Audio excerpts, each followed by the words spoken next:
سبحان اللہ۔ یہاں موجود تمام سامعین کو ایک بار پھر گہوارہ ادب کی جانب سے خوش آمدید، اور محفل کا آغاز تلاوت قرآن مجید فرقان حمید سے ہو چکا ہے، اور اس محفل کو آگے لے کر چلتے ہیں۔ یہاں بہت سے مقررین ہم نے مدعو کیے تھے جو یہاں کافی دیر سے بیٹھے ہوئے ہیں، بلا تاخیر ہم ان کو ایک ایک کر کے اسٹیج پہ دعوت کے لیے مدعو کریں گے۔ میں گزارش کروں گا پروفیسر عابد رضوی صاحب کافی دیر سے یہاں موجود ہیں اور انجمن ترقی اردو کے مشیر اور علمی ادبی بھی ہیں۔ سر پلیز اسٹیج پر تشریف لائیے گا، اور صوفے ہم نے لگائے یہاں بیٹھے تاکہ ہم اس پروگرام کا زوردار تالیوں میں، یہ ہمارے وہ بزرگ ہیں جنہوں نے اس اردو کے لیے بہت کام کیا ہے۔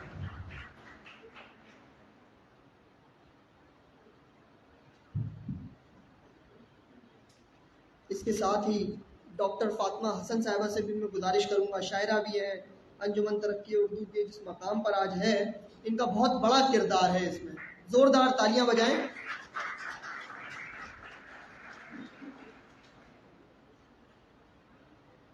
کئی کتابوں کی مصنفہ بھی ہیں ڈاکٹر صاحبہ، اللہ ان سب کا سایہ ہم پر سلامت رکھے۔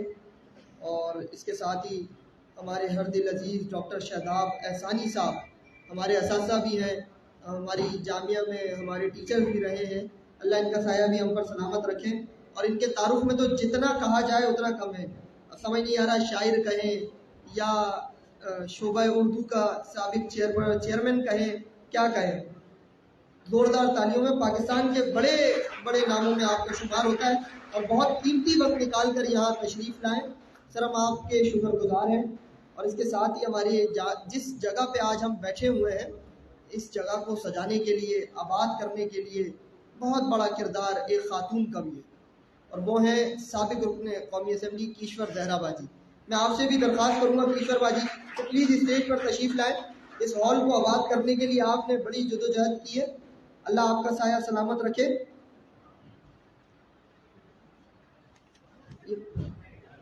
یہ کوڈلیس مائک کون ہے ہمارے؟ بس اس محفل کا آغاز کرتے ہیں۔ ہم سب سے پہلے عابد رضوی صاحب سے درخواست کریں گے کہ سر اردو کے حوالے سے آپ نقشائی کریں، اور نوجوان نسل بالخصوص نوجوان نسل جو ہے وہ اس پر کیسے کام کر سکتی ہے، یا ہم ایسی کیا چیز کریں جس پہ جو ہے وہ نوجوان نسل کے دل میں جو ہے وہ اردو سے محبت جو ہے وہ اور بڑھے، قومی زبان سے محبت کے لیے۔ عابد رضوی صاحب سے میں مائک دے رہا ہوں سر۔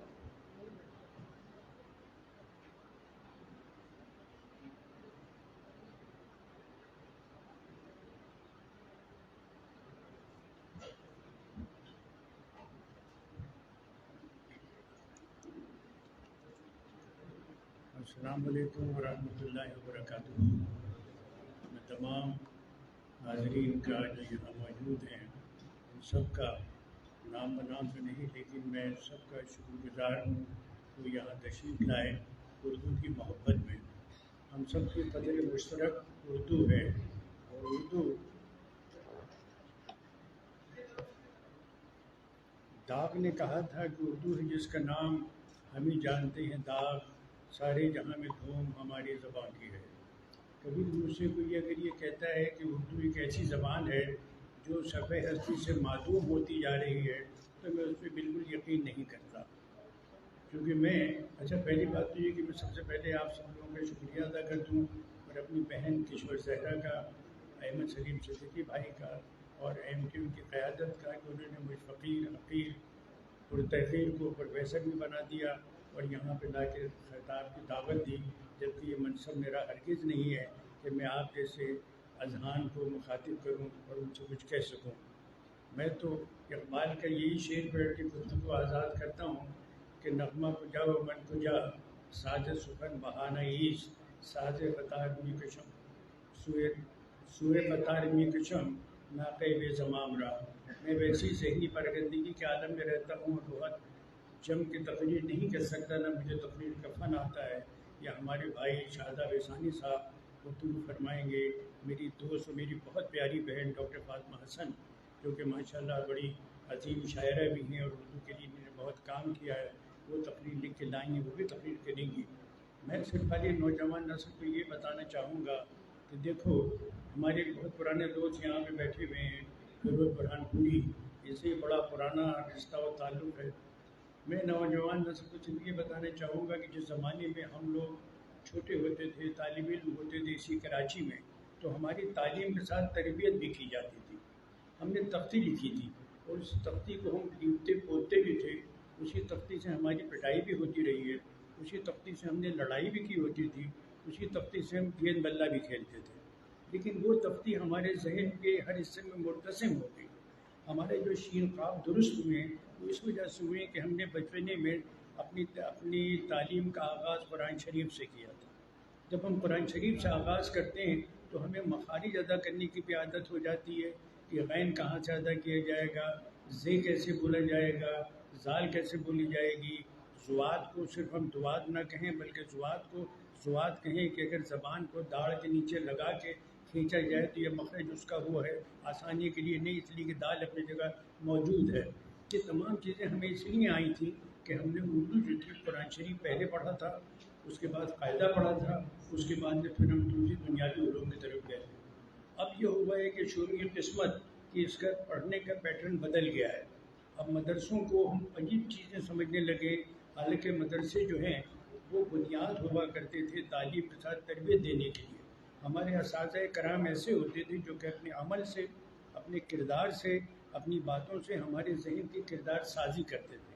और वो आज तक हम जो ये अपने बुज़ुर्गों का अदब करते हैं या जो हम जिस तरह से कपड़े पहन के निकलते हैं, जब अजान के टाइम पे हमारी ख़वातीन जो है सर पे दुपट्टा ढक लेती हैं, दुपट्टा तो खैर हर वक्त ढके रहना चाहिए, लेकिन बहरहाल कम से कम ये भी एक कल्चर का हिस्सा हो गया है। अल्लाह के हर वक्त होते हैं, सिर्फ खाली अजान के वक्त, तलावत के वक्त तो नहीं होते, लेकिन बहरहाल एक कल्चर था, एक तहजीब थी और ये तहजीबी नुमाइंदे थे।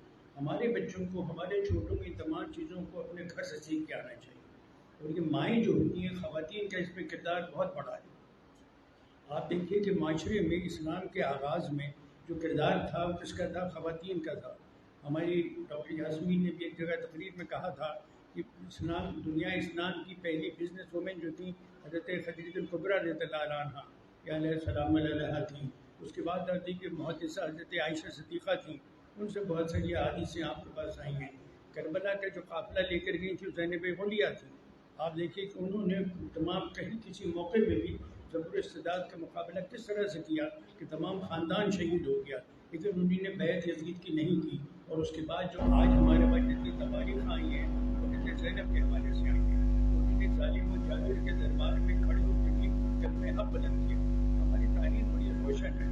हमारे बच्चों को तमाम चीज़ें सीखते रहना चाहिए और ये तमाम चीज़ें जो बुजुर्गों से अपने घर से सीख के आते हैं।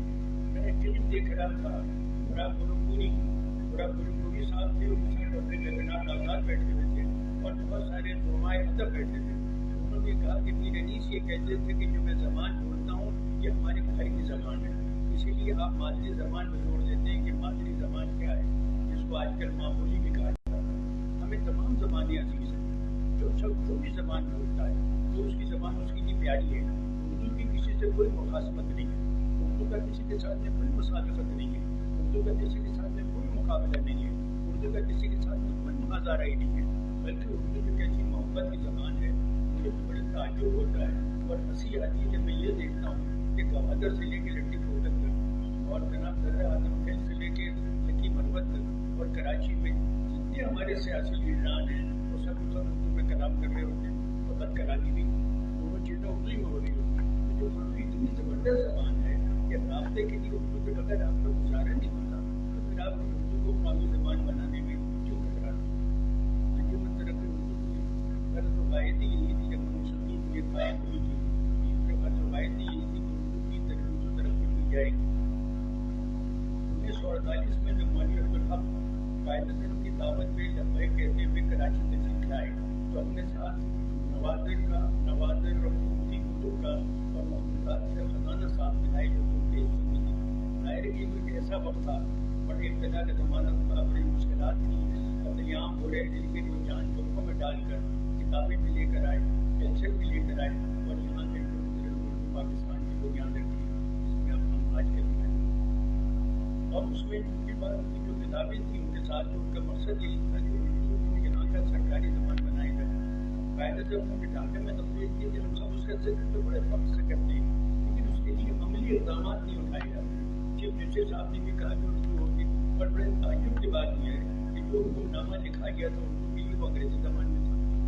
اب معاملہ یہ کہ جب تک آپ لیٹر اس پہ جب تک جو آپ کرتے ہیں تو قرآن شریف میں جو سورہ شعراء میں اللہ تعالیٰ نے فرمایا ہے کہ شعراء ذکر بابوں علم تعالیٰ نو بھی مجھے بات یہی ہوا انہوں یقولون ما لا یفعلون کہ بھائی خبردار شعراء کی پیروی شاداب صاحب آپ ناراض نہ ہوئیے گا مگر خبردار شعراء کی پیروی نہ کرنا. یہ خیالات کے اندیشے جنگلوں میں رکھتے پھرتے یہ جو کہتے ہیں وہ کرتے ہی نہیں. الا الذین آمنوا وعملوا الصالحات لیکن استثناء ہے مگر وہ لوگ جو کہ ایمان لائے اور عمل صالح کیے یعنی نعت کہنے والے. حضرت حسان بن ثابت کا بڑا مقام ہے مسجد نبوی شریف میں بڑا مقام ہے اس کے لیے استثناء ہے. لیکن جو یہ لوگ کہتے ہیں وہ کرتے ہی نہیں. اگر یہ کرنے کے لیے آ جائیں تو یہ آپ کو کرنا واپس ہو جائے گی. اب پھر اردو کا جھگڑا کیوں نہ کریں سب لوگوں کو کہنا پڑا کہ اردو کے جنازے بڑی دور سے نکلے. اس سے پہلے جناب نے ہمارے خان صاحب کے زمانے میں یہی ہوا. اردو سے جھگڑا کیوں ہے؟ اردو کے بغیر گزارا بھی نہیں ہوتا اور اردو کو آپ وہ کرتے تھے. یعنی جب یہ پاکستان بنا اس وقت سارے لوگ اردو بولنے والے تھے اور اردو صرف مہاجروں کی زبان نہیں ہے. میں نے ایک آرٹیکل لکھا تھا آپ کی جگہ یہ معلوم تھا کہ مجھے یہاں پہ آ کے تقریر بھی کرنی ہے. مجھے بالکل میں تو صرف پہلی اپنی بہن کشور زہرا کے حکم میں یہاں چلا آیا تھا. اتفاق سے مجھے یہ قومی زبان ہمارا رسالہ ہے جو انجمن طرف اردو پابندی سے نکالتی ہے 100 برس اس کو ہو گئے نکلتے ہوئے. اس کے اندر میں نے بھی 1-2 مہینے پہلے اسی اردو کے حوالے سے مضمون لکھا تھا ہمارے کچھ اپنا بیان ہو جائے. اتفاق سے کرتے کرتے ہوئے میرے ہاتھ میں آ گیا تو میں نے یہ کچھ میں اپنی عزت بچا دوں گا ورنہ آپ کے سامنے میں اجمی کہلاؤں گا اور اردو آپ کے چلے جاؤں گا ماشاء اللہ. تو آپ کی اجازت سے میں اس کے کوئی اقتباسات پڑھتا ہوں. میں نے لکھا تھا کہ قومی زبان کے شجائیوں اردو سے والہانہ عقیدت رکھنے والوں محبت کے نبی ہو پاکستان زندہ و پائندہ باد کا نعرہ فخر سے بلند کرنے والوں دوستوں عزیزوں صاحبوں ابن احمد نے کہا ہے کہ یہ سال اچھا ہے اور اس سال میں ہمارے نمائندے منتخب ہو کر آئیں گے. اللہ نے چاہا تو وہ نئی سوچ کے ساتھ میں آئیں گے اور یہ ہوگا. میں نے اس میں ذکر کیا تھا مولانا محمد علی جوہر کا جن کے انتقال میں 93 برس ہو گئے جو مطلع حریت تھے جنہوں نے آزادی کے لیے بڑی جنگ لڑی اور اردو کے لیے بڑی جنگ لڑی. انہیں یہ خالق الرحمٰن جو اس سے گواہ ہے. اگر کبھی آپ وہاں پہ گزرے تو آپ کو فارسی کا وہ شعر یاد آئے گا کہ گاہے گاہے پاسواں یہ قصہ پانی نہ رہا تازہ بھائی داشتن گردہ آئے سینہ رہا. اگر کبھی کبھی اپنے سینے کو ٹٹولتے رہیں اپنے ماضی کو دیکھتے رہیں ماضی کو کھنگالتے رہیں تو آپ میں بہت ساری حقائق میں واقف ہوتے جائیں گے. آپ کو معلوم ہوتا جائے گا کہ آپ کا ماضی کتنا تابناک تھا اور آپ کا مستقبل اس سے زیادہ تابناک ہو سکتا ہے بشرطے کہ آپ اپنی کی تربیت کریں ان کو چلائیں. تو میں نے اس میں لکھا تھا آگے اس میں مینشن کیا لکھا تھا کہ معنامہ قومی زبان جو ہے اس کا باقاعدگی سے اجرا اور اس کے سالانہ خریداروں اور عزیزداروں کی ترسیل تحقیقی مقالوں متوازات مضامین کے ساتھ اور دوسری زبانوں کے لطف اردو میں تراجم ادب صحافت کا کانفرنس کے انعقادات بیرونی ممالک میں مقیم پاکستانی ادباء شعراء دانشور تقاریر کتب اجرا کے سلسلے کے ایک بہت اہم کارنامہ جو انجمن طرف اردو دلی کر رہی ہے وہ یہ اردو ایپ کا اجرا این ای ڈی کے ساتھ میں مل کے این ای ڈی کے تعاون سے یہ جو مصنوعی ذہانت ہے آرٹیفیشل انٹیلیجنس اس کو میں یہ کہتا ہوں کہ اس کو اردو کا حصہ سمجھ لینا چاہیے. مصنوعی ذہانت سے تمام کام آپ دیکھیے کمپیوٹر میں کام کر رہے ہوتے ہیں موبائل میں کام کر رہے ہوتے ہیں کہ آپ بولتے جائیں اور وہ لکھتا جائے گا وہ ترجمہ کرتا چلا جائے گا گوگل سے ترجمہ ہو رہا ہے. یہ فیسلٹی دوسرے زبانوں میں ہے کہ اس کے لیے اردو میں کرنے کے لیے ذریعہ کثیر این ای ڈی والوں کو دیا ہے اور ان کے ساتھ میں مل کے یہ کام چل رہا ہے کہ اب جو ایپ تیار ہو کے آ جائے انشاءاللہ جلدی وہ آ جائے گی. کہ آپ وہ لوگ جو ناخواندہ ہیں جو اردو سے نابلد ہیں لیکن اردو سے محبت رکھتے ہیں جو دیار غیر میں رہتے ہیں اور وہ چاہتے ہیں کہ وہ اردو کوئی چیز پڑھیں اخبار پڑھیں تو یہ ایپ اردو پڑھ کے سنائیں. وہ چاہتے ہیں کہ ان کو کہانیاں سنائی جائیں وہ کہانیاں ان کو سنائی جا سکیں اور یہ کام دوسری نسخالیت میں کر رہے ہیں. ہم نے ابھی تک تقریباً کوئی 33 لاکھ الفاظ جو ہیں وہ این ای ڈی یونیورسٹی والوں کو دیے ہیں جس میں بیٹھ کے کام ہو رہا ہے بڑی صفائی کے ساتھ میں اور انشاءاللہ یہ جلدی یہ ہو جائے گی. اس ہے کہ تیاری سے اردو زبان کو دوسری ترقی یافتہ زبانوں کے ہمبنا بنانے میں اہم مشرف. اہل علم حضرات سے امر منفی نہیں ہے کہ انجمن طرف اردو کی تخلیق کا مقصد ہی اردو کے طرز تحریر کی حفاظت اور زبان کے ترویج و اشاعت کے لیے ہمدن مصروف رہنا ہے. سر سید احمد خان ہو کہ مولانا شکری نعمانی یا دوسرے زعما باب اردو مولوی عبدالحق ہو کہ جمہوری جنالی कैसे कैसे नामवर उलमा और उदबा से लेकर मौजूदा मुसलमान तक सबका मंजर सबका शियार कौमी ज़बान की तकलीफ जो इशाअत है। बानी पाकिस्तान मोहम्मद अली जिन्ना के ढाका में हुई तकरीर के हवाले से कि पाकिस्तान की कौमी ज़बान उर्दू और सिर्फ उर्दू होगी। हम उर्दू को कौमी ज़बान की हैसियत में जदीद तकाज़ों से हमांग करने के लिए कोशां हैं। उर्दू से मोहब्बत रखने वाले गैर मुतासिर किरदार के हामिल कुशादत दिल और रोशन दिमाग लोग इस अमर की गवाही देंगे कि उर्दू किसी मखसूस कौमियत या खित्ते से ताल्लुक़ रखने वाले या महज हिंदुस्तान से हिजरत करके दिल्ली या लखनऊ या हैदराबाद दक्कन से आने वाले मुसलमानों की माँ बोली नहीं है, बल्कि पाकिस्तान वजूद में आने से कबल भी पंजाब में लाहौर इसका बड़ा मरकज़ था और अली औलिया के शहर मुल्तान पेशावर कोयटा में भी ये बड़ी समझी और बोली जाती थी। हिंदुस्तान की फिल्म सनत भी आज तक उर्दू की बलबोती भी चल रही है। मुसलमान शोरा उतबा के अलावा हिंदू सिख और मजहब के लोग भी फारसी के अलावा उर्दू ज़बान के फरोग़ में अपना हिस्सा डाल रहे थे। किसी छद मुंशी प्रेमचंद, पंडित बरेंद्र चंबल, पंडित मोहम्मद बदरिया के भी, आनंद राय मुल्ला, मुंशी तिलोत्तम जगन्नाथ दादा, कमलगढ़ महेंद्र सिंह बेदी, नवाब बेटा दहलवी को अपना फख्र औकात करने वाले माजी करीब उर्दू के शायर अंजानी गुलजार दहलवी या हिंदुस्तान फिल्मों के नगमा निगार मोहसिन के नुमाइश शायर माँ जहानी राजेंद्र रविंद्र जी निर्दोष थे। जिन्होंने उर्दू वजह के साथ नाता बरकरार रखा और अरबी फारसी कई रखने की बदौलत कुरान पाक के कई हिस्सों का अरबी तर्जुमा किया, उर्दू में तर्जुमा किया। ये रविंद्र जैन जो थे नाबीना थे, बॉम्बे में रहते थे, बड़े अच्छे शायर थे। इनके गजल के एक शेर आपको सुनाऊं, ये सफ़र तवील ये छालों का सिलसिला। अभी हिंदू हैं कायल थे, ये सफ़र तवील ये छालों का सिलसिला, उस पर मिजाज पूछने वालों का सिलसिला। इंसान को सारी उम्र फिराता है दर बदर, दो रोटियों के चार निवालों का सिलसिला। असरत रही कि चीलें कहीं हो के बेखयाल, ठहरे अगर कहीं ये ख्यालों का सिलसिला। ये ऐसे ऐसे लोगों ने शेर के खाली उर्दू जो है उसे मुसलमानों की ज़बान नहीं है जिससे उसे ताल्लुक़ बढ़ता जाए, इन लोगों ने कहे। उसके अलावा आप देखिए कि हज़रत आबदुल्जमा के लिए की शान में उर्दू में नाते लिखी गई। मौजूदा अहद में हिंदुस्तान अदाकारा राजी किशोर गुलजार जो उर्दू में कैसी फसाद और बलागत से नज़में लिख रहे हैं, गज़लें कह रहे हैं। राजा सिंह बेदी रामदार उर्दू के मशहूर अफसाना निगार है। कृष्ण बिहारी, योगा सिंह अनवर, कुलवीर सिंह शाह, नरेश कुमार शाह और हज़रत हाजिर को उर्दू नज़म का एक बड़ा नाम डॉक्टर सत्यापाल आनंद, जिन्होंने कम से कम पूरे 800 से ज़्यादा उर्दू में नज़में गई हैं। हालांकि वो अमेरिका में रहती है पीछे 50-60 बरस से, लेकिन आप ये देखिए उर्दू में काम कर रहे हैं। तो उर्दू एक ऐसी ज़बान है जिससे कहीं भी पीछा कोई नहीं छुड़ा सकता। कहते हैं हम तमाम जितनी भी पाकिस्तान में ज़बानें बोली जाती हैं, हम पाकिस्तान में सारी बोली जाने वाली ज़बानों का एहतराम करते हैं।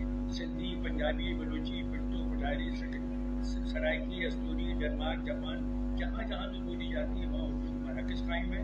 और हम उर्दू जो है एक ऐसी माँ की तरह है जो तमाम बच्चों को अपनी तरह से देखती है। अब ये हमारा फर्ज ये है कि दूसरी ज़बानों से, चाहे वो पंजाबी हो, चाहे वो पुश्तो हो, चाहे वो सिंधी हो, आप अल्फाज अपने दें उर्दू, ताकि उर्दू अपने दामन में समेट ले, उर्दू के दामन बची तर होता चला जाए। हम किसी भी बोली के खिलाफ नहीं है। हम चाहते हैं कि हर ज़बान जब अपने घर में तरक्की करेगी तो खुद उर्दू को देगी।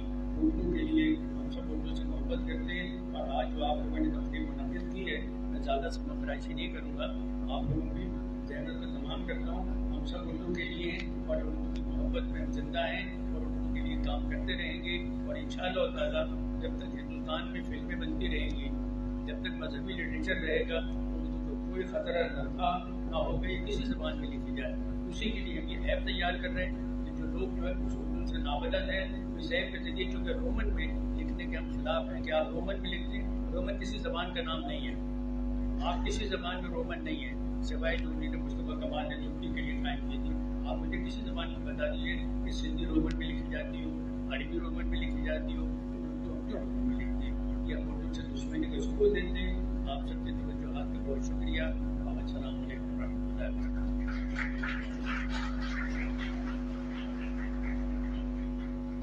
बहुत शुक्रिया आबिद साहब कि आप कीमती वक्त निकाल कर यहाँ तशरीफ़ लाए और आपने नक्कुशाई की।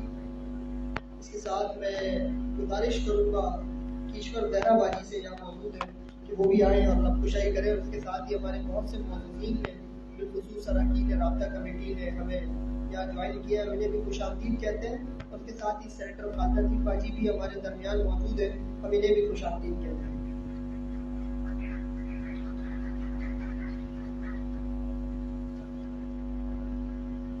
بسم اللہ الرحمن الرحیم. میرے تمام محبت کرنے والے اور اس کو چاہنے والے سارے موجود ہیں، ان کو بھی سلام. اور جو ہمارے مہمان ہیں عابد بھائی کی بہت شکر گزار ہوں میں. ہمارے ساتھ شادہ بہانی صاحب بھی ہیں اور فاطمہ حسن بھی ہیں. میرا تقریر کرنے کا یہاں کوئی بندہ نہیں ہے، کیونکہ دیکھیے نہ میں شاعر ہوں نہ میں کوئی ادیب ہوں، لیکن انہوں نے بلایا تو میں اس لیے آگے کہ APMSO کے بچوں سے خوش بہت ہوں کہ جس شوق سے یہ جگہ بنائی گئی تھی کہ ہماری ادبی ثقافتی چیزیں یہاں ہوتی رہیں. اور یہ گہوارہ ادب بھی جو ہے APMSO نے ہی بنایا تھا، تو مجھے بہت خوشی ہے کہ میں شکریہ کے طور پر ان سے کہنے کے لیے یہاں پہ آ گئی کہ مجھے بڑا خوف رہتا تھا، کیونکہ دیکھیے گہوارے کے دو معنی نکلتے ہیں جو میں نے جتنی اردو پڑھی ہے کہ گہوارہ اس کو بھی کہتے ہیں جو زندگی کا آخری سفر جس میں لے کے جاتے ہیں، اور گہوارہ وہ بچے کا جھولا بھی ہوتا ہے جہاں سے اس کی پرورش ہوتی ہے. لیکن ہماری زبان میں جس طرح سے خرابیاں پیدا ہوئی،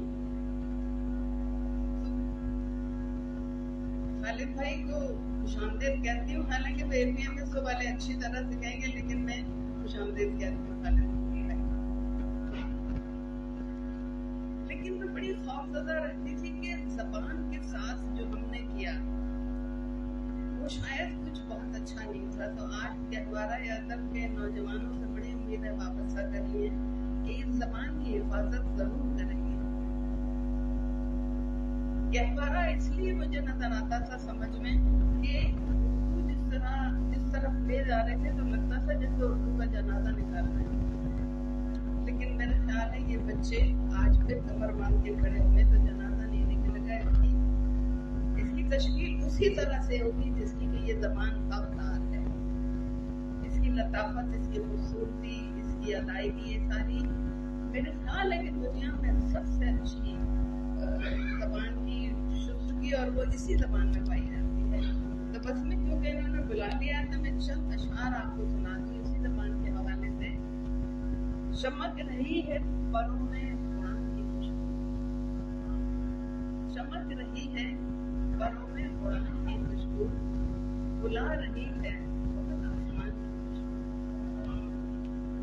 بھٹک رہی ہے پرانی دلائیاں اوڑھے، بھٹک رہی ہے پرانی دلائیاں اوڑھے، حویلیوں میں میرے خاندان کی خوشبو. وہ عزتدان سا لہجہ میرے بزرگوں کا، وہ عزتدان سا لہجہ میرے بزرگوں کا، رچی بسی ہوئی اردو زبان کی خوشبو.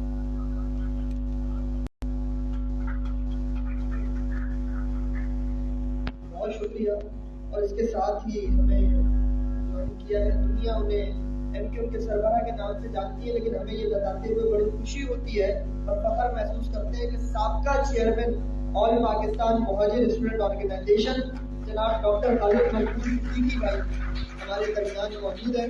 ہم انہیں خوش آمدید کہتے ہیں. آج کی اس محفل کے مہمان خصوصی بھی ہیں اور موجودہ حالات کے پیش نظر بڑے سفر بھی کر رہے ہیں.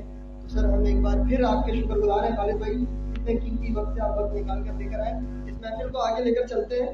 میں بلا تاخیر گزارش کروں گا ڈاکٹر فاطمہ حسن صاحبہ جو بہت قیمتی وقت نکال کر یہاں تشریف لائی ہیں، کئی کتابوں کی مصنفہ. بہت شکریہ ڈاکٹر صاحبہ.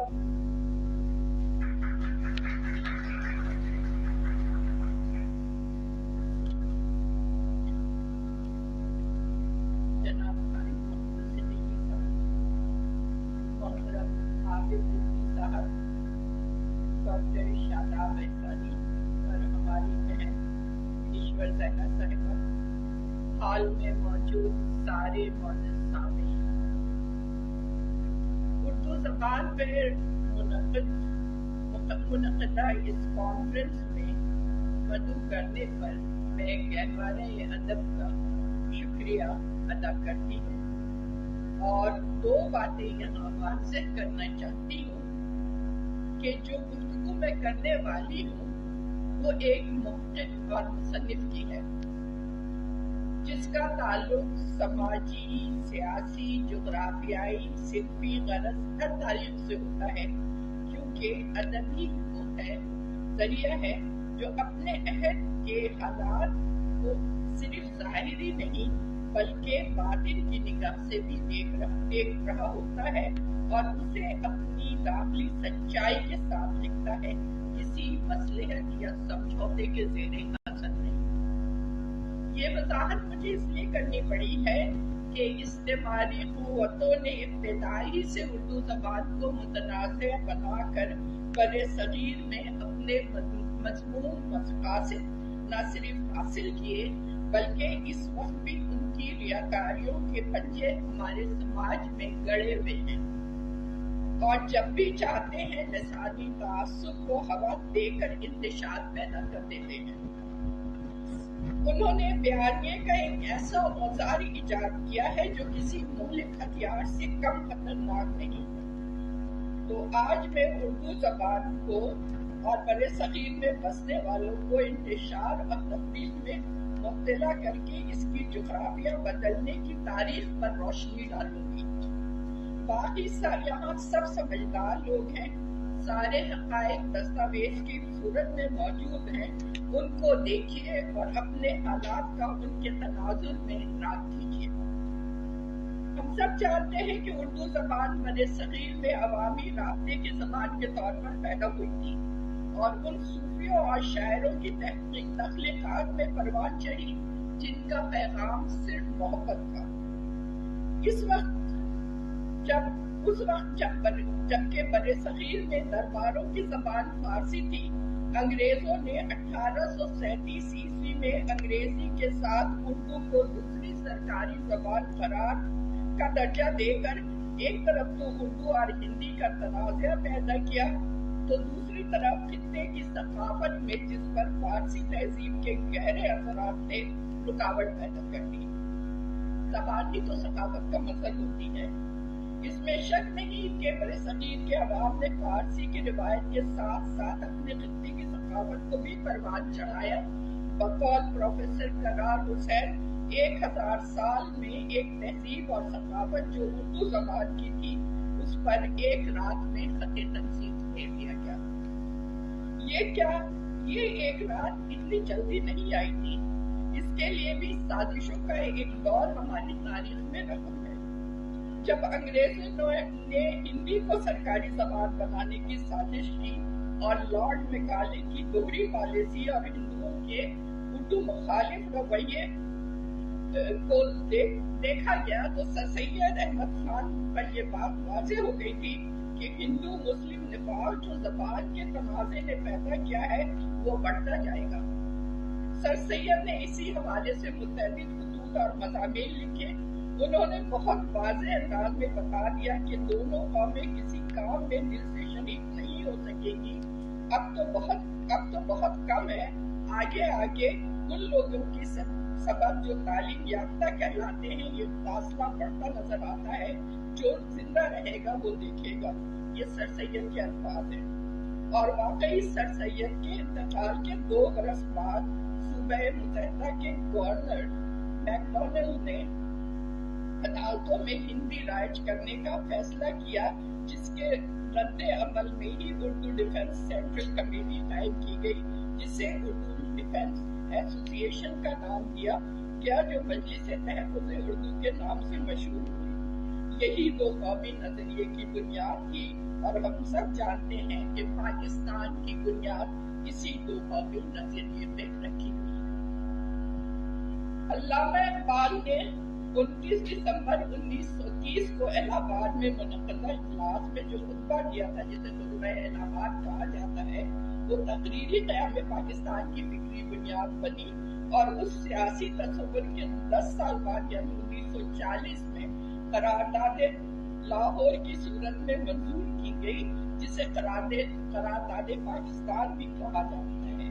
یہاں ایک بات یاد دلاؤ کہ یہ قرارداد مولوی فضل حق نے پیش کی تھی، اور یہ بھی ذہن نشین رکھیے کہ कि 1906 में मुस्लिम लीग की बुनियाद ढाका में रखी गई थी। इन दो निकात पर मैं आगे बात करूंगी। फिलहाल मैं दो कौमी नजरिए से लेकर पाकिस्तान के क़याम की तारीख पर आती हूँ। जब करारदाद लाहौर के सिर्फ 7 बरस बाद दुनिया के नक्शे पर एक नया मुल्क पाकिस्तान के नाम से उभरा और बानिए पाकिस्तान मोहम्मद अली जिन्ना, जिनकी क़यादत पर सब मुत्तहिद थे, उन्होंने दो कौमी नजरिए का जवाब ये पेश कर दिया था के नाम और के शनाख्त के मुसल्लमा मेयारात के मुताबिक हम अलहदा कौम है।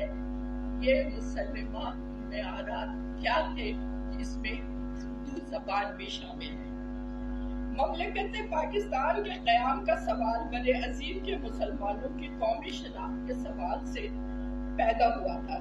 ये सवाल उस वक्त उठा था जब हिंदी को उर्दू की जगह सरकारी जबान के तौर पर नाफिज करने की कोशिश कामयाब होने लगी थी।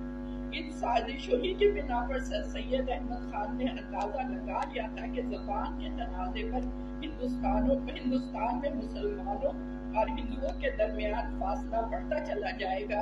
वो जानते थे कि किसी कौम का तशख़्ख़ुस उसकी जबान और सकाफत से वाबस्ता है, और उन्होंने पेशगोई की थी कि जो जिंदा रहेगा वो देखेगा कि ये कौमें एक साथ मिलजुल कर नहीं रह सकेंगी। बाद में हमने देखा कि ये फासला इतना बढ़ा कि मुसलमानों की जुदा सियासी जमात मुस्लिम लीग 1906 में वजूद में आई। कायदे आज़म की क़यादत में जहाँ मुस्लिम लीग ने सियासी इस्तेकाम की दीगर हिकमत अमली अपनाई, वहाँ उस अजीम कायद ने जिसकी मादरी जबान गुजराती और तालीम अंग्रेजी जबान में हुई थी, उर्दू जबान को कौमी यकजहती का मरकज़ और महवर न सिर्फ तस्लीम किया बल्कि उस पर इसरार भी किया। बरसगीर की तक़सीम के बाद इस्तेमारी ताकतों की साजिशों का नया सिलसिला शुरू हुआ और पाकिस्तान को गैर मुस्तहकम करने और कौमी इत्तेहाद को पारा करने के लिए फिर जबान को औजार बनाया गया। कायदे आज़म की 1948 की तकरीर को हवा देकर दो कौमी नजरिए को गलत साबित करने के लिए एक और तकसीम हुई। साजिशी कुव्वतों का बयानिया उर्दू जबान से जोड़ दिया गया। तारीख पर नजर डालिए, कायदे आज़म की 1948 की तकरीर पर 1952 में बंगालियों की तरफ से इतना शदीद रद्द अमल जाहिर किया गया कि एक तालिब इल्म को पुलिस ने गोली का निशाना भी बना दिया। बंगाली लैंग्वेज मूवमेंट से बंगला भाषा आंदोलन का नाम दिया गया, उसी तारीख से शुरू हुई। इस तारीख को लिखने वालों ने कहीं ये दर्ज नहीं किया कि इस तहरीक में, अब ये बहुत बड़ी एक फैक्ट में पेश कर रही हूँ जिसको कोई भी चैलेंज नहीं कर सकता। इस तारीख को लिखने वालों ने कहीं ये दर्ज नहीं किया कि इस तहरीक में ढाका यूनिवर्सिटी में तालीम हासिल करने वाले वो तलबा भी अपने बंगाली साथियों के साथ शरीक थे जिनकी मादरी ज़बान उर्दू थी।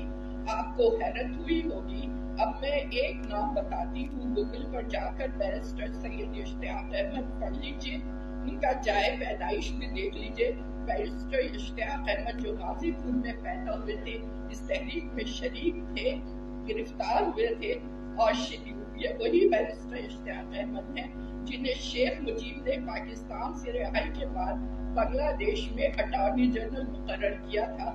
बांग्लादेश का कॉन्स्टिट्यूशन बनाने में उनकी मुकन्नना को इंतजामिया के तसल्लुत से निकालने में बैरिस्टर इश्तियाक अहमद ने बांग्लादेश में वो किरदार अदा किया है कि आज उनके इंतकाल के बाद भी वहाँ की मोहतरम तरीन हस्तियों में शुमार किए जाते हैं, और ये इनकी मादरी ज़बान थी। अब मैं फिर से ज़बान की तारीख की तरफ आती हूँ। 1956 में बंगाली ज़बान को ऑफिशियल स्टेटस कानूनी तौर पर हासिल हो गया था। इसके बाद बंगालियों की शिकायत ज़बान पर नहीं थी, जी नहीं, बिल्कुल नहीं थी उनकी, क्योंकि बंगालियों पढ़ाई जाने लगी थी और उनकी दूसरी सरकारी ज़बान भी हो गई थी। औजार जो ज़बान का था 1956 में बेअसर हो गया था। اب تو मामलात बराह रास्त कर दिए गए थे, जिसके लिए मार्शल लॉ अयूब खान का सहारा लिया गया और वो काम करवाए गए जो किसी भी कौम का सरबराह नहीं करता है। शुक्र है कि अयूब खान की जबान उर्दू नहीं थी। उनके दौर में कराची में पश्तो और उर्दू फसादात हुए, मगर इससे पहले की तारीख पढ़िए। 1962 में अयूब खान ने जो दस्तूर बनाया और सदारती निजाम लाए, इस पर पहली और बहुत दबाना आवाज। एक आवाज तो हमारे हबीब जालिब की थी कि ऐसे दस्तूर को सुबह बेनूर को मैं नहीं मानता, लेकिन उनसे पहले भी एक आवाज उठी थी और वो उन्हीं के काबीना के वजीर कानून जस्टिस रिटायर्ड मोहम्मद इब्राहिम ने बुलंद की थी और अपने तहफुजात तहरीर किए गए थे और वो ढाका चले गए थे। ये बंगाली थे। जस्टिस इब्राहिम की डायरी शाये हो चुकी है और जो उनकी बेटी सूफिया अहमद ने मुरत्तब की है। वाज़ह रहे कि जस्टिस इब्राहिम ने इस्तीफा दिया था और वो जाहिर है कि वो उन्होंने ये कहा था कि इससे बंगालियों में बहुत ये पैदा हो रही है, बेचैनी पैदा हो रही है उनके मशरकी पाकिस्तान के रहने वालों के साथ और खुद पाकिस्तान के साथ। कोई ये कानून 1962 का, ये सदारती निजाम और ये मार्शल लॉ कोई अच्छा इक़दाम नहीं था। तो उन्होंने इस पर अपने तहफ़्फ़ुज़ात लिख कर दिए थे जो उनकी किताब, उनकी डायरी में मौजूद थे और अब किताबी शक्ल में शाये हो गए हैं। और उनका इस्तीफा जो था वो अयूब खान ने बहुत दिनों तक रोके रखा और मुझे हाशिम रजा साहब ने बताया था कि वो जब कमिश्नर ढाका थे तो उन्हें भेजा कि उन्हें मनाइए, फिर भुट्टो साहब को भेजा कि उन्हें मनाइए कि वो इस्तीफा वापस ले ले। और जब उन्होंने इस्तीफा वापस नहीं ले लिया तो यहाँ ये झूठ बोला गया कि वो बहुत बीमार है इसलिए इस्तीफा दे दिया है। जस्टिस इब्राहिम जानते थे कि अगर वो वहां से आए यहाँ पर तो वापस नहीं जा सकेंगे। तो जस्टिस इब्राहिम ने इसका आखिरकार उनका इस्तीफा मंजूर कर लिया गया और वो सब कुछ अपनी डायरी में उन्होंने लिख दिया है। ये भी ख्याल रहे कि उनके जस्टिस इब्राहिम के बाद बनने वाले वजीर कानून जस्टिस मुनीर ने वाज़े कर दिया कि बंगालियों को अलहदा करने का इरादा अयूब खान ने सन 1962 में जाहिर कर दिया था और उन्होंने यही कहा था कि ये बंगाली जो हैं ये हमारी मुखालफत करते हैं तो इनको अलग कर दे। 8 बरस की ताखीर इसलिए हुई, यानी 1962 में क्यों नहीं है बंगालियों को अलग कर सके कि एक बंगाली वजीर रमीजुद्दीन ने अलहदगी की तजवीज पर ये कहा, ये जस्टिस मुनीर ने लिखा है, उनकी किताब है फ्रॉम अयूब टू ज़ियाउल हक। मुनीरुद्दीन ने अलहदगी की तजवीज, मुनीर की अलहदगी की तजवीज पर रमीजुद्दीन ने कहा कि हम तो अक्सियत में हैं, 56% हैं, हम पाकिस्तानी हैं, आप अलग हो जाइए। तो फिर आपने देखा कि अक्सियत में ढलने के लिए 1 यूनिट कायम किया गया जो उस वक्त तक कायम रहा जब तक मशरकी पाकिस्तान अलग नहीं कर दिया गया। तो अब क्या तक़सीम के बाद वो साजिशें रुक गई हैं? पाकिस्तान में मार्शल लॉ का एक और दौर ज़ियाउल हक की क़यादत में आया और उस दौर में हर तरह के तासुबाती तनाज़ुर पर कौम को मुंतशिर किया गया, जिसमें ज़बान के साथ मज़ाहिब और सिंध भी शामिल कर दी गई। हाँ, एक बात और भी काबिल गौर है कि बंगाली ज़बान की जो तहरीक 1952 में शुरू होकर 1956 में ख़त्म हो गई थी और फिर 16 दिसंबर 1971 को बांग्लादेश का क़याम भी अमल में आ चुका था, वो तहरीक फरवरी 1999 में यूनेस्को ने आलमी ज़बान का दिन करार देकर 47 बरस के बाद आलमी क़यादत की सतह पर न सिर्फ फिर उभारी बल्कि उसी को बुनियाद बनाकर माजी ज़बानों का आलमी दिन मनाने की सारी दुनिया में शक्ल पैदा कर दी और उसको बहुत ज़्यादा तक़वियत वहाँ से दी जा रही है। ज़बानों करीब लाने के बजाय तनाज़ात पैदा करने के लिए जो ये सारी साजिशें इस्तेमाल हो रही हैं, मादरी ज़बान तो माँ की आगोश की तरह शफ़क़त और मोहब्बत और अमन का इस्तिआरा है, बन सकती है। इसे तनाज़ात से जोड़कर इस्तेमाली क़ुव्वतें क्या खेल रही है, میں تمام زبان بولنے والوں کو اس پر غور کرنے کی دعوت دیتے ہوئے صرف اتنا کہوں گی کہ زبان کا کام عالم انسانیت کو جوڑنا ہے، آفاقیت کا درس دینا ہے اور اس پیغام کو پہنچانا ہے جو انسان سے محبت کا ہے۔ اس سلسلے میں جو زبان جتنا بڑا کام انجام دے گی اتنی بڑی کہلائے گی، اور یہ کام صرف ادب کے ذریعے سے کیا جا سکتا ہے۔ لاشبہ یہ فنون اور ادب ہی ہے جو آدمی کو درندگی کی جبلت سے نکال کر انسانیت کی راہ سے گزار کر انسان بناتے ہیں۔ شکریہ۔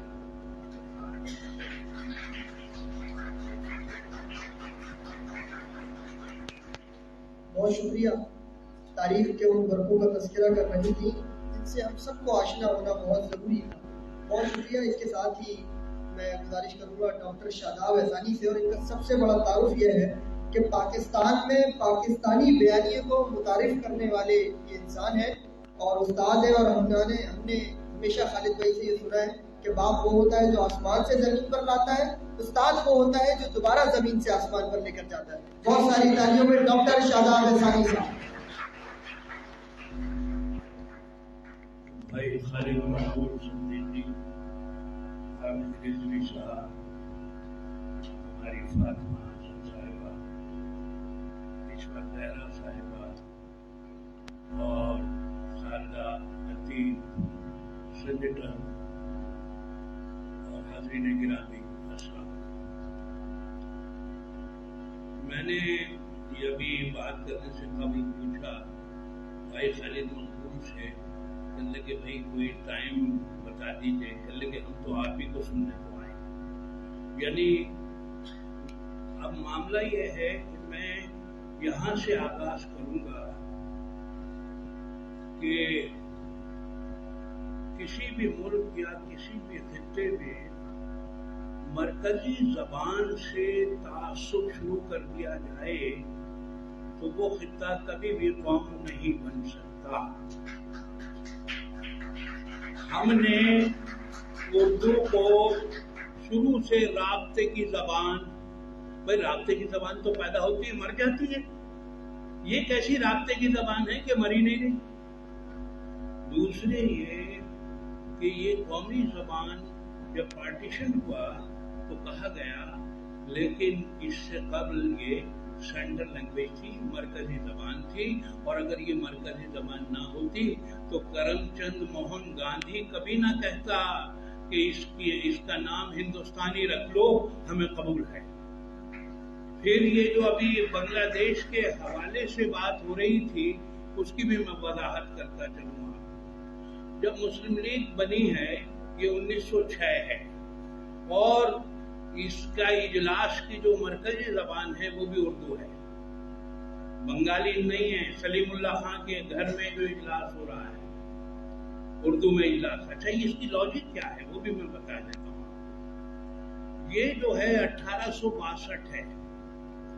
1862 میں ایک فرینچ اورینٹلسٹ آتا ہے جس کا نام ہے ڈاکٹر گستاو لیبان۔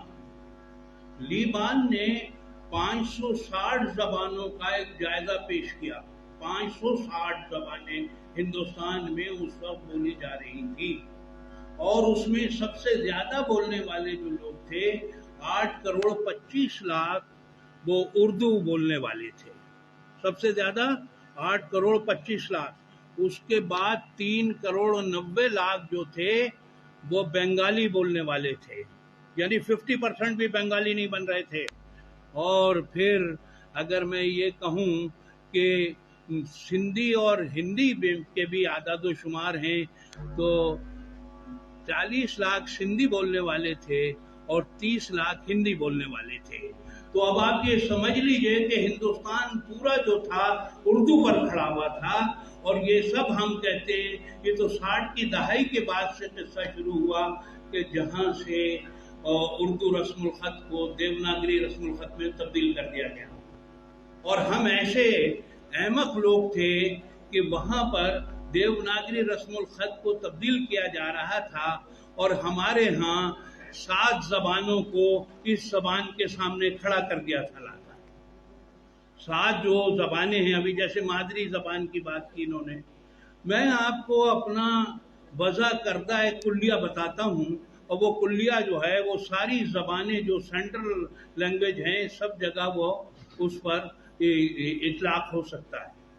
کسی بھی خطے یا ملک میں مختلف ثقافتیں ہوتی ہیں، ہر ثقافت بولی یا زبان رکھتی ہے۔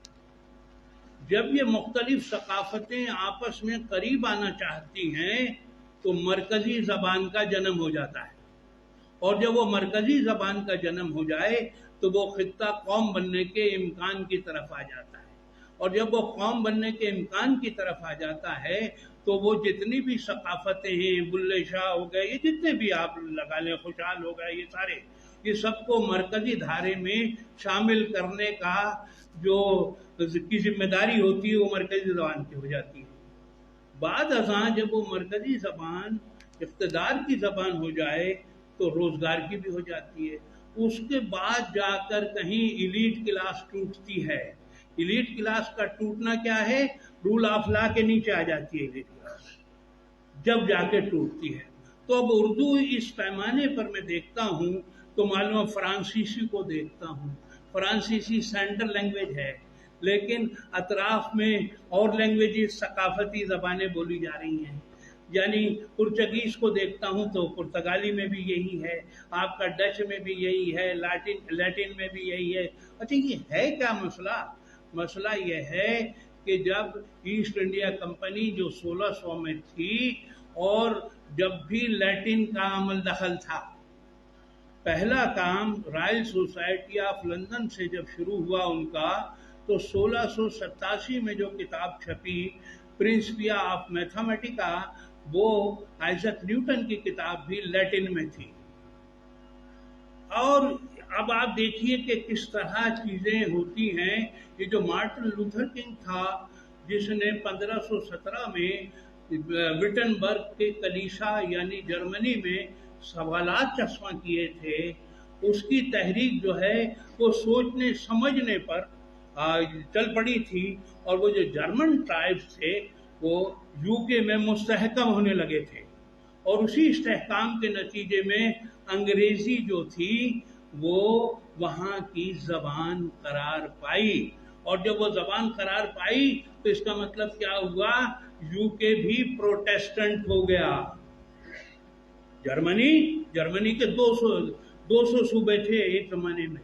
خیر، تو اب میں یہ بات آگے کرتا ہوا آپ کو بڑھوں کہ یہی وجہ ہے کہ جب 1253 میں پیدا ہونے والا جس کا انتقال 1325 میں ہوا، تو اس نے جب دیوان لکھا اپنا، تو اس کا ایک دیباچہ بھی لکھا۔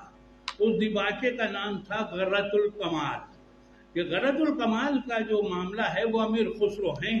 امیر خسرو نے لکھا کہ فارسی ایک سرے سے دوسرے سرے تک یکساں چلن رکھتی ہے، لیکن یہ جو ہندوی ہے یہ اس کا چلن بدلتا جاتا ہے۔ یہ چلن کیوں بدلتا جاتا ہے؟ جس طرح یہ جو فرانسیسی جو تھی وہ جب اڈاپٹ کی گئی، جب اپنائی گئی فرانسیسی، تو پیرس کا ڈائلیکٹ اپنایا گیا۔ یہ 5ویں صدی عیسوی ہے، اور یہ جو ڈائلیکٹ جب اپناتے ہیں تو کیوں اپناتے ہیں؟ مختلف لہجے جو ہیں بولے جا رہے ہوتے ہیں۔ جو امیر خسرو نے نشاندہی کی کہ اردو کے لہجے مختلف ہیں، 10-20 میل پر بدل جاتا ہے، تو اس کا مطلب یہ ہوا کہ تمام خطے اس زبان میں شرکت چاہ رہے ہیں، تمام خطے اس زبان میں شراکت چاہ رہے ہیں اور شرکت کرتے ہوئے آگے بڑھ رہے ہیں۔ اب ایسی صورت میں ہم اور آگے جاتے ہیں تو یہ جتنے بھی ہمارے صوفیہ اکرام نظر آتے ہیں، جس میں بطور خاص فرید گنج شکر جو ہیں ان کی شاعری بھی ملتی ہے ہمیں، تو اب ایسی صورت میں یہ جو زبان ہے نا، مرکزی زبان اس لیے ہے یہ کہ اگر مادری زبانوں کے لوگوں کو بٹھا دیا جائے تو منہ موڑ کے بیٹھ جائیں گے سارے۔ جب کہ بھائی سامنا تو کرو، اردو میں سامنا کرنا پڑے گا کیونکہ اردو مرکزی زبان ہے، سمجھ گئے؟ اور اردو کو خطرہ نہیں ہے۔ اگر اردو کو تم نے مرکزیت سے آؤٹ کر دیا تو مادری زبانوں کو خطرہ لاحق ہے اصل میں، मादरी जबानों की रेंज कम होती है, सेंट्रलाइज लैंग्वेजेस जो हैं उन्हें सेंट्रलाइज कर रही होती हैं। तो ऐसी सूरत में हमें तमाम हजरात को नज़रसानी करनी चाहिए, और वो जो माजी की फोर्ट विलियम कॉलेज से लेकर दिल्ली कॉलेज, और अब इस तरह समझ लें कि विजन क्या होता है। विजन ये होता है कि अब ईस्ट इंडिया कंपनी आ गई, उसने अपने फायदे के लिए, क्योंकि फारसी से रूगर्दानी शुरू हो जाए, तो उन्होंने दिल्ली कॉलेज का तजर्बा किया, और बाद में अपने प्रोडक्ट जो साथ लेकर आ रहे थे वो लोग, थॉमसन जो इंजीनियरिंग कॉलेज, जिसे हम रुड़की इंजीनियरिंग कॉलेज के नाम से जानते हैं, वहाँ पर उन्होंने मकामियों को उर्दू ज़बान में सिविल इंजीनियर और यानी सिविल इंजीनियरिंग की तालीम देना शुरू की। क्योंकि भाई ये तालीम देना शुरू, क्योंकि 1860 में उन्हें रेलवे लाइन बिछानी थी यहाँ पर, और अगर उनके पास ये वाला इल्म वाले ना होते तो मजदूर कहाँ से आते और मकामी कहाँ से आते। इंग्लैंड जितनी लंबी रेलवे लाइन है, इतने तो सारे लोग भी आ जाते तो नहीं डाल पाते। तो ये, और जो टनल्स का हाल है, कितने लोग मरे हैं, क्या हुआ है, बहरहाल कोयटा की बात है। और ये वो जमाना है, कोयटा में जो उमराव जान अदा का जो खालिक है, वो भी उस सिविल इंजीनियरिंग में ओवरसियर थे, यानी कोयटा में थे उस वक्त हादी हुसैन रुस्वा भी। तो अब बहरहाल ये सारी बातें मैं इसलिए आपसे कह रहा हूँ कि अगर मैं उर्दू का माजी देखता हूँ तो वो भी रिच है, लेकिन एक रिफ्ट पैदा हुई। उस विजनरी आदमी जो था, उसने कैसी रिफ्ट पैदा की, यानी विजनरी कौन लोग थे, ये ईस्ट इंडिया कंपनी वाले थे। 1831 है गालिबन, अलेक्जेंडर बर्न्स जो है, ये बतौर खास जो आप लोगों को बताया जा रहा है कि ये जरूरी है सबको के लिए। 1831 में अलेक्जेंडर बर्न्स जो है, लद्दाख से होता हुआ शेर दरिया को क्रॉस करता हुआ, ये दरियाए सिंध जो है अस्करदू में जाकर शेर दरिया कहलाता है, वहां से होता हुआ जब यहाँ पर आया तो यहाँ तालपुर हुक्मरान थे, उनसे मिला और उसने कहा कि मैं ये चाहता हूँ कि ये जो है यहाँ से भी तिजारत हम लोग कर लें, जो आपका दरिया माशाल्लाह क्या कहने, लेकिन ये कर लें। तो तालपुरों ने कहा मियाँ जाओ अपना काम करो, इस चक्कर में पड़ गए हो तुम, तो उसे भगा दिया। अब आया 1836 जब आया तो पता चला कि ये जो था रंजीत सिंह, वो मुल्तान तक आ गया। जब वो मुल्तान तक आ गया रंजीत सिंह, तो फिर बुलाया गया अलेक्जेंडर को, बंस को, जिसके नाम पे बंस रोड है उसकी बात हो रही है, तो बुलाया गया बंस को और उससे कहा गया कि भाई आप जो है हमारी हिफाजत की जिम्मेदारी ले लें, और ये जो हिफाजत, ये जो हम पर रंजीत सिंह चढ़ाई, बस अब मुल्तान आ गया तो हम तक पहुंचेगा।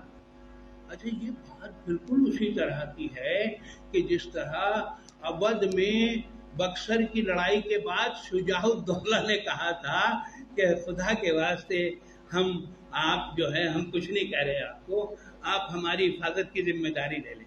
उन लोगों ने हिफाजत की जिम्मेदारी कैसे ली? 1774 में रेवेन्यू कलेक्शन के सारे अख्तियारात ले लिए, यानी शुजाउद्दौला से, और फिर आगे चलकर आपने और हमने देखा कि मुल्क बादशाह का और हुक्म कंपनी बहादुर का ये करार पाया ना, ये उसके बाद के हैं। और उधर हम जब देखते हैं अमेरिका की तरफ, तो मालूम है वही 1763 है, और वहाँ आज़ादी की जंग चली जा रही है, और उस आज़ादी की जंग के अंदर वहाँ के जोनाथन एडवर्ड्स और बेंजामिन फ्रैंकलिन कह रहे हैं कि हम जो हैं पैरवी नहीं करेंगे ब्रिटिश की, आकाओं की ज़बान भी अंग्रेजी है, गुलामों की ज़बान भी अंग्रेजी है, कह लगे हम पैरवी नहीं करेंगे। अब हमारे यहाँ मिल्टन पैदा होगा, हमारे यहाँ शेक्सपियर बड़ा आदमी हमारे यहाँ पैदा होगा। इस बात को कहने के बाद मजीद 1770 में वो नज़में लिखी विल बार्लो, फिलिप फ्रीनियो और जॉन ट्रम्बुल ने कि अल्लामान अल हफीज, कहना पड़ता है उनको पढ़कर कि कौमों को सियासतदान नहीं दानिश्वर बनाते हैं। یہ وہیں سے چلا آ رہا ہے یہ سارا سلسلہ. تو اب ایسی صورت میں اب یہاں جب ہوا تو نیریٹو پر 1776 میں وہ آزاد ہوا، اور اس کے بعد ہم نے دیکھا کہ یعنی سپر پاور ہو گیا امریکہ، اور ایک انہونی بھی ہوئی وہاں کہ امریکن انگلش بھی ہوتی ہے. تو اب یہ ساری باتیں میں آپ سے جو کر رہا ہوں تو وہیں آ جاتے ہیں. اب رنجیت سنگھ کو حفاظت کی ذمہ داری لے لو، تو کہنے لگے ٹھیک ہے آ جائیے. رنجیت سنگھ جب آگے بڑھنے لگا تو وہاں پر ان کے پاس ایک شخص تھا جس کا نام سید احمد تھا. سید احمد کو اس کام پہ لگایا، یار یہ اس کو روکو. کس نے لگایا؟ یہ ایسٹ انڈیا کمپنی والوں نے تو لگا دیا. اور پھر وہاں پر وہ ہزارے میں جا کر آگے جا کر جو مر گیا، جسے ہم آج کہتے ہیں سید احمد شہید بریلوی، یہ انہیں کی بات ہو رہی ہے. تو اور ادھر جو ہے ان سے بیلنس کرا دیا، اور ادھر 1843 میں میانی کو فتح کر دیا، یعنی سندھ کو فتح کیا، اور پھر خان گڑھ کا نام جیکاباد رکھ دیا گیا. یہ بھی اسی زمانے کا قصہ ہے 43 کا. اس کے بعد اب آیا 1851. جب 1851 آیا تو اس میں یہ جو ہمارا فریئر یہاں کا کمشنر تھا، یہاں کا کراچی کا اور بمبے کا، اس نے کہا کہ میں یہ چاہتا ہوں کہ سندھی رسم الخط بنوا دوں. سندھی رسم الخط کو بنا دیا جائے. تو اس نے بلایا کس کو؟ اسکاٹ کو بلایا. وہ اسکاٹ اس کا افسر تھا اور برٹن اس کا ڈپٹی تھا. تو دونوں کو بلایا. کہنے لگے میرا خیال یہ ہے، آپ کی کیا رائے ہے؟ کہنے لگے برٹن نے کہا کہ اس کو جو ہے آپ جس میں بنا دیں نسخ میں، نسخ مراد عربی رسم الخط، اور اس نے کہا کہ دیوناگری بنا دیں. مختصراً یہ 2 سال بعد میں 10,000 روپے کے سفارشات ڈائریکٹرز کو بھجوائی. ڈائریکٹران نے ایسٹ انڈیا کمپنی کے جو ڈائریکٹرز تھے انہوں نے 10,000 روپے کے ساتھ بھیج دیا اور کہا کہ آپ جو ہے عربی رسم الخط میں بنا دیں. یوں 28 حروف تہجی کو 52 حروف تہجی میں کنورٹ کر دیا گیا. یہ جو سندھی زبان کے حروف تہجی ہیں 52 ہے نا بھائی. تو اب یہ والا سلسلہ، اس میں میرے لیے یہ تھا کہ سندھی زبان کا رسم الخط بن گیا. کتنی اچھی بات ہے، کسی زبان کا رسم الخط بن جائے. لیکن اس میں خرابی یہ ہوئی کہ اس خطے میں جو اردو تھی، جو مرکزی زبان تھی اور ہے، تو اس مرکزی زبان کا جو رسم الخط ہے وہ نستعلیق ہے اور وہ فارسی سے آیا ہے. اچھا، جب آپ نے فارسی سے آنے کی وجہ سے اردو میں جتنی حائیہ آوازیں ہیں وہ عربی سے آ گئی ہیں. ان 7 زبانوں میں جن کا ہم شمار کرتے ہیں اور کرنا بھی چاہیے، تو ان کے اندر حائیہ آوازیں خاصی ہیں. اگر یہ نستعلیق میں بن جاتا یعنی سندھی رسم الخط، تو یہ والا جو ایک جنرل ڈوپلے جیسا ڈیوائیڈ اینڈ رول کا قصہ جو ہے اس میں بھی نہ ہوتا. اس میں بھی وہی قصہ ہے ڈویژن کا، اس رسم الخط کی وجہ سے. بہرحال، تو اب یہ جو اردو کے حوالے سے ہم بات کر رہے ہیں، تو اردو جو ہے اگر اپنائی نہیں گئی، جس میں ستمبر 2015 میں یہ فیصلہ آیا، ہرچند کہ وہ انگریزی میں تھا، لیکن ہم نے وہ مؤثر کوشش نہیں کی اور یہ نہیں کیا کہ صاحب اردو کو نافذ کرو، اردو کو رائج کرو، توہین عدالت ہو رہی ہے. ہم لولے لنگڑے کیسز میں تو توہین عدالت میں چلے گئے، لیکن جو ایک قومی معاملہ تھا اس سے ہم نے گریز کیا، یا ایسے ان نون لوگ جو ہیں وہ انہوں نے ایک مقدمہ کر دیا اور جو تاریخ پڑھ رہی ہوگی یا ختم ہو گیا ہوگا. بہرحال، تو اب ایسی صورت میں اردو کے بغیر اس خطے کا کوئی چارہ نہیں ہے. اس سے آپ اندازہ کر سکتے ہیں یہ جو آپ کا بامبے ہے، یہ جو مہاراشٹر والا ہے، وہاں سے جو محاورے آ رہے ہیں وہ دراصل مراٹھوں کا علاقہ ہے. اب آپ اندازہ کریں نا کہ مراٹھی بولنے والے علاقے میں بھی اردو جو ہے اس کی مرکزیت کو وہاں مانا گیا ہے. बॉम्बे यूनिवर्सिटी के अंदर आज भी उर्दू डिपार्टमेंट भी है और तरवीज भी है। हरचंद के वहाँ का जो डायलेक्ट है बॉम्बे का, जो मराठी से जुड़ा हुआ है, तो वो तो आएगा। राजस्थान का है, वहाँ से भी आएगा। इसीलिए जो उर्दू के बारे में नजरियात हैं, उर्दू सिंध से निकली है। ये सुलेमान नदवी ने कहा कि उर्दू सिंध से निकली, क्यों कहा? कि पहली दफा मुसलमान जो थे 711-12 में मोहम्मद बिन कासिम यहाँ आए थे। उनका ख्याल था कि एक मखलूत सोसाइटी से उर्दू ने जन्म लिया। फिर उर्दू पंजाब से निकली, हाफिज नईम शिरानी ने कहा। फिर मसूद हुसैन खान ने कहा उर्दू हरियाणी से निकली है। तो यानी हर जगह से उर्दू निकलती नजर आ रही है और हम कमबख्तों को ही नजर नहीं आ रही है। बाकी तारीख और जोग्राफिया और उनके महदूदात सब जगह लगा लें कि ये जो डायलेक्ट है उर्दू का, हरियाणे का, और इसीलिए जिस तरह हमने बताया आपको कि इसमें तासुब की कोई बात नहीं है। फ्रांसीसी का जो बुनियादी डायलेक्ट लिया गया वो पेरिस से लिया गया, ठीक है। इसीलिए बुनियादी डायलेक्ट जो आए हैं, लहजे अख्तियार हुए हैं, वो दिल्ली लखनऊ से हुए, बाद में वो लाहौर की तरफ आ गया है। तो अब ऐसी सूरत में काबिल मुबारकबाद है ये मुत्तहिदा कौमी मूवमेंट पाकिस्तान कि जिसको कम से कम ये वाली बात सूझी कि ये हमारी जो ज़बान है और इनका फ़र्ज़ ये है कि इसे राब्ते की ज़बान ना कहा जाए, इसे कौमी भी ना कहा जाए, कौमी तो खुद ब खुद हो गई, सेंट्रल लैंग्वेज कहा जाए।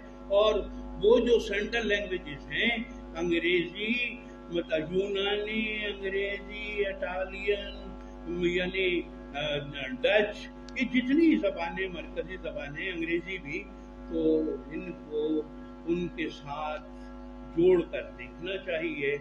और वो जोड़कर यूँ देखना चाहिए, क्या इंग्लैंड में सिर्फ अंग्रेजी बोली जा रही है? क्या उनकी सकाफती ज़बानें नहीं है? क्या जर्मनी में सिर्फ जर्मनी बोली जा रही है? तो इस तरह इसको देखना चाहिए। तो मैं आपसे दावे के साथ कहता हूँ, वरना मेरा गिरबान और आपका हाथ, कि ये ज़बान जो है इस थ्योरी पर पूरी उतरती है मरकजी होने, सेंट्रलाइज लैंग्वेज के हवाले से। और अगर आप में से किसी को कोई एतराज़ है, कोई सवाल करना है, तो पूछ सकता है। बहुत सारी चीज़ें मैंने छोड़ दी हैं, वरना मेरे जहन में महफूज हैं अभी भी। इससे जितना मैं बोला हूँ उससे 2 बार दुगना बोल सकता हूँ अभी भी। और इसी मौजू पर मैं मौजू से हटा नहीं। बहुत शुक्रगुजार आप लोगों का। अगर किसी का कोई सवाल है तो वो कर सकता है। जी कीजिए। अरे बात आप समझ ही नहीं रहे यार। जब आपने देखा कि कल्चर पर हम बात कर रहे हैं, 114 सूरह का शान नज़ुल क्या है? अरब कल्चर है या नहीं है? अगर उस कल्चर में ना आता तो अरबी कुछ कर लेती, समझा देती आपको।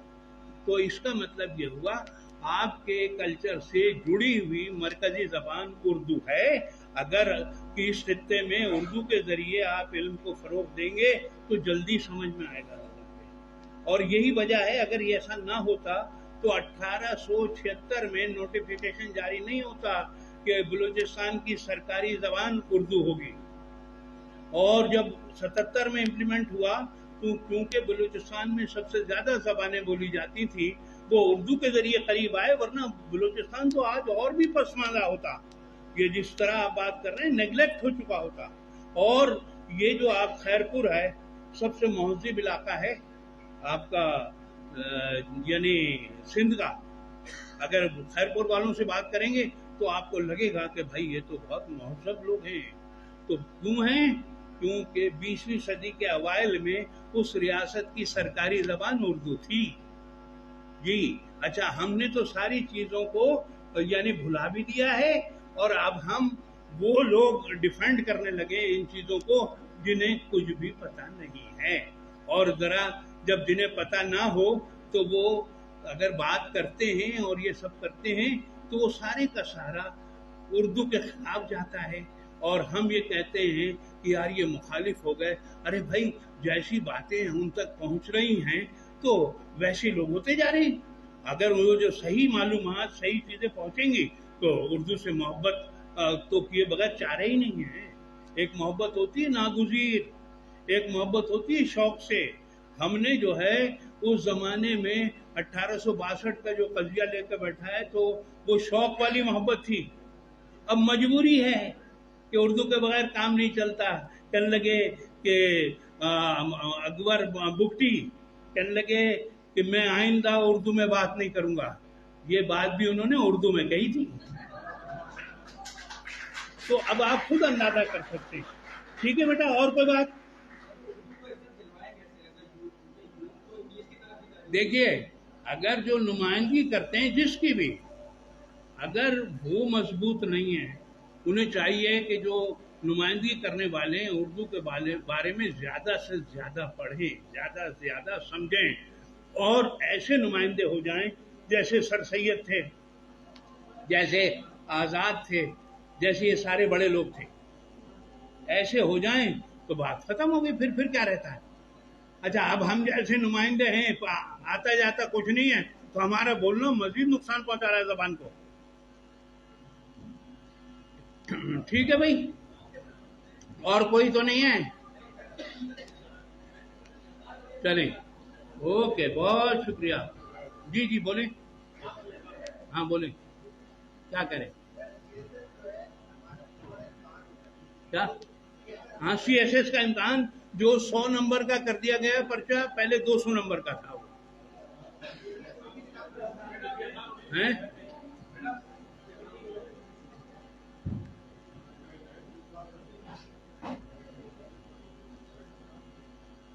हो गई वो खिता जो अपने कल्चर